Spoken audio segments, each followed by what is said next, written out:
ہم کریں گے ہر مظلوم کی حمایت۔ بسم اللہ الرحمن الرحیم۔ السلام علیکم، میں ہوں حرین فاطمہ اور آپ دیکھ رہے ہیں حمایتی نیوز HD چینل۔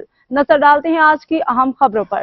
SHO بن قاسم کے ہمراہ پولیس پارٹی نے خفیہ اطلاع پہ کارروائی کرتے ہوئے کوئلہ چوری کرنے والے گروہ کے اہم ملزم کو گرفتار کر لیا۔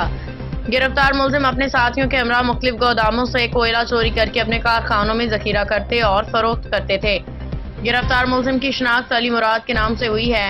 روزنامہ حمایتی نیوز اس گروہ کی نشاندہی ہمیشہ سے کرواتا تھا۔ علی مراد چانڈیو کی گرفتاری اہم ہے، لیکن اس سے بھی بڑے گروہ ابھی بھی مارکیٹ میں موجود ہیں۔ آیا پولیس ان کو پکڑ پائے گی یا بن قاسم پولیس اور اسٹیل ٹاؤن پولیس تھانہ شاہ لطیف کے لیے کھلا چیلنج ہے۔ ضلع ملید کے علاقے میں یہ کام کوئی نیا نہیں، اس کام کو صدیوں سے کیا جا رہا ہے۔ یہ ایک بہت بڑا نیٹ ورک ہے جسے ختم کرنا مشکل ہی نہیں ناممکن ہے۔ علی مراد چانڈیو تو ایک کڑی ہے۔ نوید عرف کالی نائی سرعام یہ کام مراد چانڈیو کی پارٹنری میں کرتا ہے۔ نوید عرف کالی نائی کو حراست میں لیا جائے گا، باقی کے مجرم بھی پولیس کے شکنجے میں ہوں گے۔ گرفتار ملزم اپنے گروہ کے ساتھ مل کے چوری شدہ کوئلے کو ٹرکوں کے ذریعے سپلائی کرتے تھے۔ گرفتار ملزم کے قبضہ سے 31 ٹن سے زائد چوری شدہ کوئلے کو پولیس تحویل میں لیا گیا۔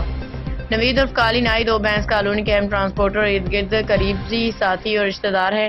نوید عرف کالی نائی کو بہت جلد حراست میں لیا جائے گا۔ گرفتار ملزم کے خلاف ضابطے کے تحت قانونی کارروائی عمل میں لائی جا رہی ہے، جبکہ اس کے دیگر ساتھیوں کی گرفتاری کے لیے چھاپے مارے جا رہے ہیں۔ روزنامہ حمایتی نیوز جناب SSP ملید ڈاکٹر عبدالخالق پیرزادہ کے ساتھ ہے۔ ہمیشہ نشاندہی کرواتا آ رہا ہے اور کرواتا رہے گا، انتظار کیجیے گا، بہت جلد دوسری خبر ریلیز کی جائے گی۔ روزنامہ حمایتی نیوز، نظر حمایتی۔ اب تک کے لیے اتنا ہی۔ مزید خبروں اور اپڈیٹ سے باخبر رہنے کے لیے دیکھتے رہیں حمایتی نیوز HD چینل۔